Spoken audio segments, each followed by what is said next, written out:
Olá pessoal, nesse vídeo vamos resolver a prova de Química da EAN do ano de 2018. Estou aqui com a versão da prova amarela.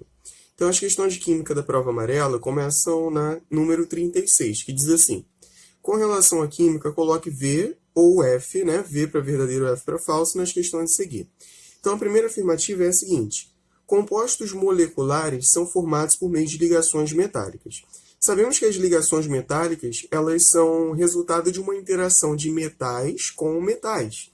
Então, ligação metálica é metal com metal. Não tem a ver com compostos moleculares. Aí a gente já tem as ligações covalentes. Então, essa primeira aqui, afirmativa, ela é falsa. Afirmativa falsa.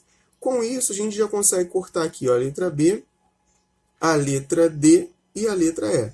Ou é a letra A ou é a letra C. A segunda afirmativa diz: uma substância formada pela ligação entre um metal e um ametal é iônica? Sim, correto. Metais com ametais formam ligação iônica. Lembrando que a ligação iônica tem a ver com um elemento doar elétrons e o outro elemento receber elétrons. Então, verdadeiro. Vamos ver se já desempata. Ó, já desempata. A primeira é falsa, conforme vimos, a segunda é verdadeira. Então, resposta letra C. Então, a gente já sabe aqui, ó, que as duas seguintes são verdadeiras e as duas últimas são falsas. Vamos julgar aqui os itens, né? Fazer a leitura e comentar. Na tabela periódica, os elementos presentes na coluna 17 tendem a receber elétrons, enquanto os presentes na coluna 1 tendem a doar elétrons. Correto. Por quê? Os elementos da coluna 17 eles são ametais, né? O famoso grupo dos halogênios. Então, sendo ametais, eles tendem, de fato, a receber elétrons. O flúor, por exemplo, que é lá do grupo 17, ele é o mais eletronegativo. Ele é aquele que consegue puxar mais elétrons para si. Então, eles recebem elétrons, os ametais, e na coluna 1, tanto a coluna 1 quanto a coluna 2, os metais, em geral, eles vão ter essa tendência a doar elétrons para poder formar cátions. Então, ametais tendem a receber e formar ânions, e os metais tendem a doar elétrons e formar cátions. Próxima afirmativa. A tabela periódica atual foi organizada baseado no número atômico dos elementos. Correto também. Está lá em ordem crescente de número atômico. Os gases nobres são elementos que reagem facilmente com qualquer outro elemento. Errado, eles não reagem facilmente. Eles têm dificuldade em reagir com outros elementos, uma vez que eles já têm a sua estabilidade. Tirando o hélio, que tem 2 elétrons, e ele é estável com 2 elétrons, todos os outros têm a sua estabilidade com 8 elétrons na camada de valência. Então, eles têm aí o seu octeto completo.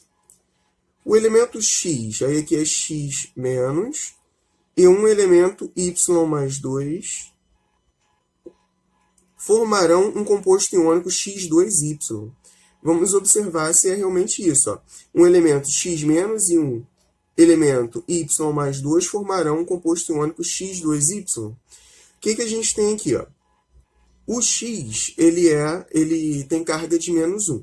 Então, se eu colocar o 2 aqui embaixo, conforme a questão trouxe, X2Y, vai ficar 2 vezes menos 1, vai ficar menos 2 aqui no NOTS.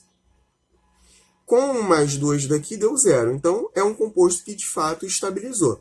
Então, a quantidade é 2 elementos para o X e 1 elemento para o Y. Mas observe que está dizendo, um elemento X menos e o elemento Y mais 2 formarão um composto iônico de X2Y. Aqui a gente pode ter esse X menos como, por exemplo, um halogênio. Os halogênios que não sejam oxigenados, eles vão ter, em geral, os halogênios, família 7A, NOx menos 1. E a família 2A, o segundo grupo, eles vão formar NOx fixo mais 2. Então, se você observa essa afirmativa aqui, você tem a impressão de que ela está correta. Só que nós temos um problema aqui de representação. A representação na química inorgânica é primeiro você botar o cátion e depois o ânion. Então, a representação correta seria YX2. Então, aí nós temos um problema de representação. Na química inorgânica, a gente primeiro coloca o cátion e depois coloca o ânion. Questão número 42. Marque a opção correta sobre a água. É inodora, pois não tem cor. Inodora é que não tem cheiro. Aqui está dizendo que ela não tem cheiro porque não tem cor. Ora, não tem nada a ver. Você pode ter uma substância que seja colorida, mas que não tem cheiro. Então, dizer que ela não tem cheiro porque não tem cor é algo que não tem relação com o outro. A letra B diz: quando passa do estado líquido para o estado de vapor, ocorre condensação. Errado. A condensação é o contrário. É passar do estado de vapor para o estado líquido. Letra C. Só está em condições de ser ingerida se for destilada. A água destilada não pode ser ingerida, porque a água destilada é aquela água que ela é ausente de sais minerais. Se você ingere uma água destilada, aquela água que está praticamente totalmente ausente de sais minerais, essa água destilada vai fazer com que os sais minerais presentes no seu corpo, ele vai fazer com que eles sejam eliminados pela urina. Então, ingerir a água destilada faz com que haja aí uma retirada de sais minerais do seu corpo, e isso é muito prejudicial. Então, não podemos ingerir água destilada, ela pode ser muito prejudicial. Letra D. É uma substância polar conhecida como solvente universal. Correto, a água é uma substância polar. Temos aí a geometria molecular da água. A gente observa aqui, ó, fazendo uma análise vetorial, que o oxigênio é mais eletronegativo que o hidrogênio. Então, o oxigênio está puxando a nuvem eletrônica para ele com uma força. Então, aqui também está havendo essa força, né? O oxigênio está puxando também o elétron desse hidrogênio. A gente tem aqui o seguinte, o oxigênio puxando os elétrons desse hidrogênio para ele, e desse lado também ocorrendo o mesmo fenômeno. Uma vez que a geometria da água é angular, porque nós temos aqui dois pares de elétrons livres, é impossível nós termos uma anulação desses vetores. Então, não tem como esses vetores se anularem. O vetor resultante não vai dar nulo. Por isso, nós temos uma geometria angular.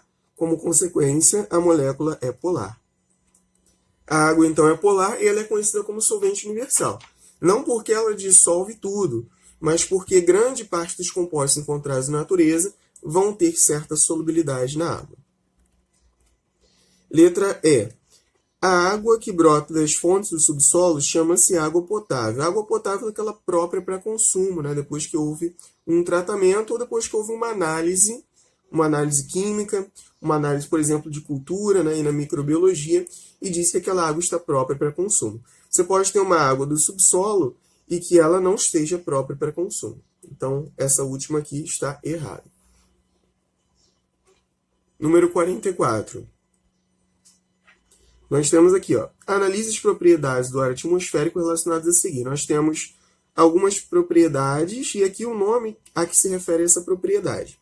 Vamos observar aqui que nós temos a capacidade do ar diminuir seu volume.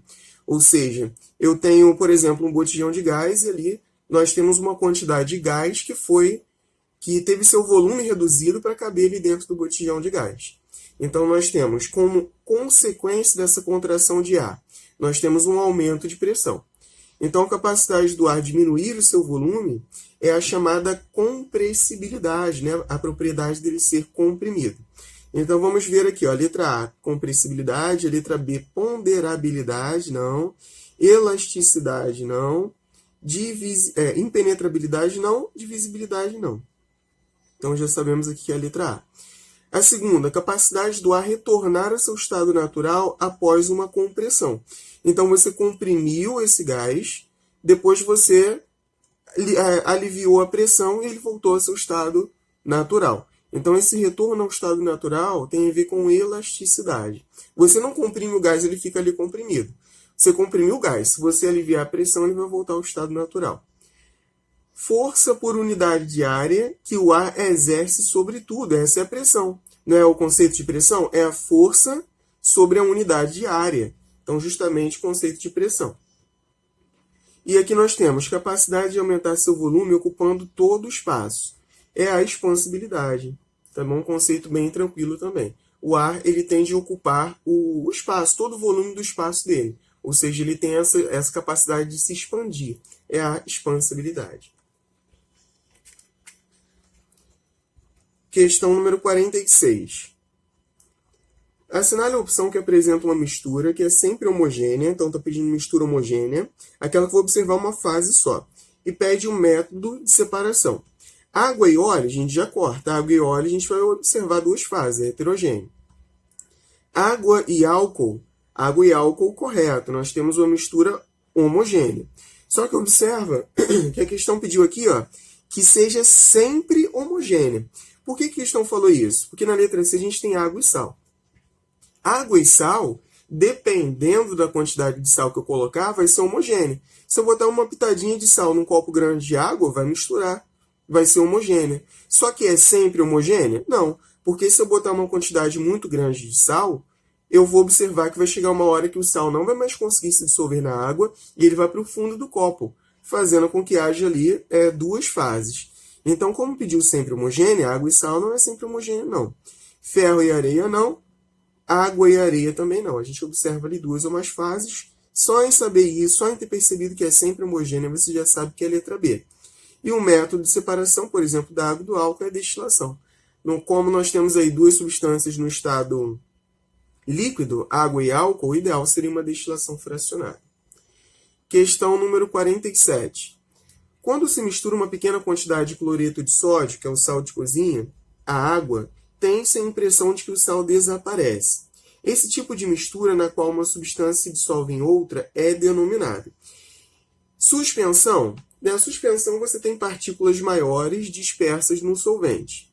Bifásica, não, percebe que aqui ó, tem-se a impressão de que o sal desaparece. O que a questão está dizendo aqui? Que houve ali uma mistura homogênea. Você viu ali, você tem ali uma fase só. Na suspensão você tem partículas maiores e elas estão espalhadas no seu solvente. Só que você não tem aqui uma caracterização de uma mistura homogênea na suspensão. Bifásica já exclui. É uma fase só, ok? É homogênea.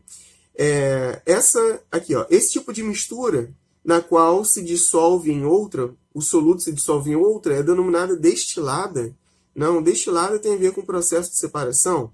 Heterogênea, duas ou mais fases. Aqui a gente está falando de algo que se misturou completamente. Teve a impressão de que desapareceu. É homogênea, uma fase só. A gente está falando da definição de uma solução. Solução é uma mistura homogênea, ou seja, você vai observar ali somente uma fase.